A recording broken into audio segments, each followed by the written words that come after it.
Students, I hope you all are safe at home and doing studies regularly. Today we are going to start our history lesson number 4, the Mauryan Empire. I listen carefully, बच्चे. After the death of Ajatashatru, his son was overthrown and the Shishunaga dynasty came to the power. जब अजातशत्रु की death हो गई तो जो शिशुनागा की जो वंश था, डेंसिटी का मतलब होता है कुल और वंश, वो शक्ति में आया. The Shishunaga dynasty was in turn overthrown by Mahapadmananda, और उसको किस नाम से जाना गया? दिस डेंसिटी को महापद्मानंदा के नाम से जाना गया. और last ruler of this density was, और जो इस वंश का आखिरी शासक था धनानंदा, जो कि किसने ले ली इसकी सारी शक्ति? चंद्रगुप्त ने. कब ली? 321 BC में. This is seen as a landmark in history because under the Mauryan Empire a large part of the Indian subcontinent was politically unfight for the first time.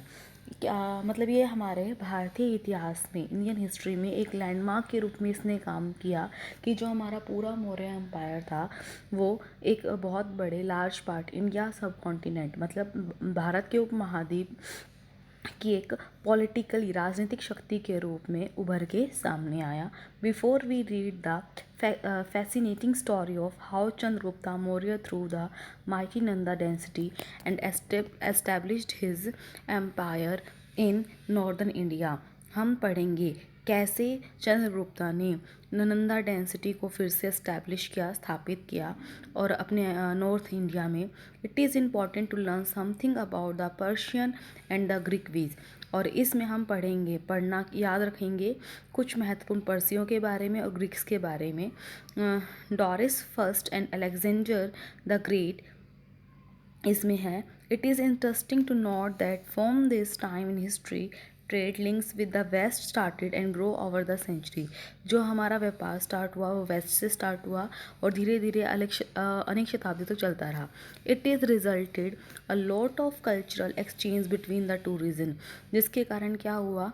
जो हमारे कल्चरल सांस्कृतिक में बहुत चेंज आया दो रीजन्स के बीच में. पर्शियन रूल के बारे में पढ़ेंगे.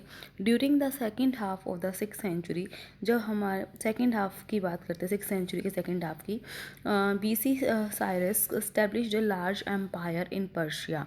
मतलब उसने क्या किए? बहुत सारे एम्पायर्स बनाए, साम्राज्य बनाए पर्शिया में. Besides many other territories he was successful in capturing all the land between the Indus and Kabul. उसके अलावा अलग अलग उनको छोड़कर टेरिटरीज़ के अलावा वो सक्सेसफुल रहा कैप्चर करने में लैंड को. कहाँ की?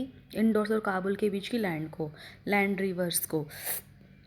ठीक है. वन ऑफ हिज सक्सेसर्स एक था Darius first, however next Gandhara and the Indus valley. We learn from the Herodotus and the Greek historian that Gandhara was included in the 7th satrapy और the province of the Persian.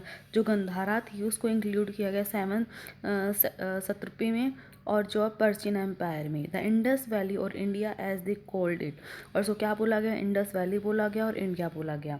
Was the 20th satrapy and the paid a tribute of gold to the Persian empire. उनको tribute किया गया, सम्मानित किया गया gold देकर Persian empire को. His son and their Xerxes maintain his hold over the region. उनका बेटा था और जो एक्सरेक्स था उन्होंने पूरा रीजन होल्ड किया. Indian troops fought alongside Persian force against the Greek. जो इंडियन ट्रूप्स थी, ठीक है, उन्होंने लड़ाई की अलग साइड से और पर्शियन फोर्सेस के अगेंस्ट और ग्रीक्स के against. Thank you and have a nice day बच्चे.